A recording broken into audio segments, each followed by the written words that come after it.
DStv and Netflix tax still on the cards for South Africa. The Department of Communications and Digital Technologies is exploring several funding options to save the SABC, including a levy on streaming services such as Netflix, Amazon Prime, and more. The government is exploring several alternative funding mechanisms to ensure the South African Broadcasting Corporation's, SABC, financial sustainability, including a levy on local and international streaming services. This was revealed by Communications and Digital Technologies Minister Sally Malatsi in a recent parliamentary Q&A session. Malatsi responded to a question from IFP MP Kethamabala Sithole, who asked about potential funding sources for the SABC while legislative reforms to its funding model are still in progress. The minister acknowledged that the current TV license system is failing, citing low compliance rates, high collection costs, and inflation as key issues. According to the minister, the potential streaming levy would be automatically collected to modernize funding and improve compliance, potentially stabilizing the SABC's revenue stream. Malatsi added that households that remain up to date with their TV license payments would be exempt from paying the levy. However, Malatsi admitted that this could lead to increased consumer subscription costs and would require regulatory adjustments. Apart from the streaming levy, Malatsi outlined other funding options that are under consideration. One possibility is a household or business levy collected by the South African Revenue Service, SARS, and maintained as an independent SABC fund. This method would lower collection costs and ensure stable revenue, but the minister noted that it could also face public resistance as an additional tax. Another short-term measure being explored is a conditional grant from the National Treasury, which would provide immediate financial relief. However, Malatsi again pointed out the negatives and said this strategy is considered unsustainable in the long run. Additionally, the SABC has requested that the government reapply for a loan guarantee, supported by its recent unqualified audit outcome, the first since the 2009-10 financial year. The minister said that this would enable the broadcaster to secure an overdraft facility to fund critical infrastructure.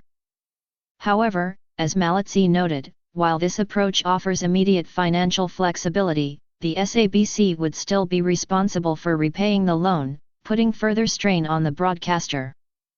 While these funding models are being investigated, the minister said that he had approved the final terms for a feasibility study to develop a sustainable funding model for the SABC. He noted that this study will better assess the broadcaster's existing revenue streams, explore the new funding options mentioned above, and engage stakeholders to ensure practicality and sustainability. Despite the speculation surrounding the proposed streaming levy, Malatsi's spokesperson, Quina Maloto, stressed that the department is merely exploring various funding models and has not made any formal proposals. The department is exploring several funding models, none of which have been adopted as a proposal at this stage, Maloto told My Broadband. The SABC's TV license problem.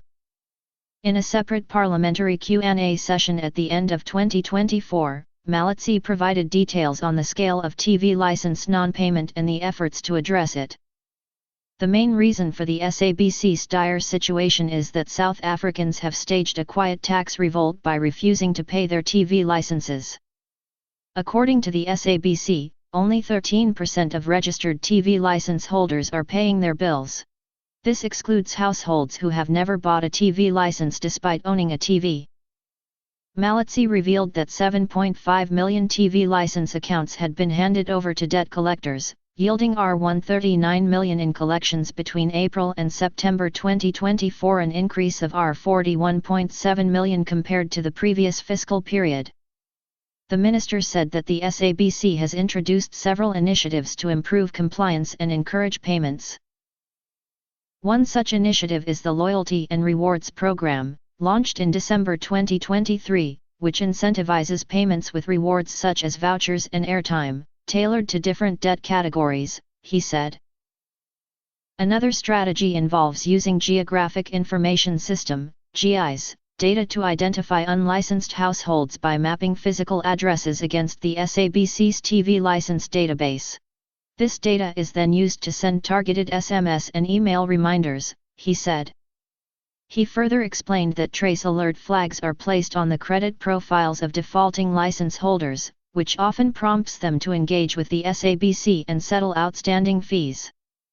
The SABC has also deployed a data analytics tool to profile license holders based on province, age, and payment patterns. Malizzi said this enables the broadcaster to design targeted collection strategies and marketing campaigns, improving revenue recovery efforts.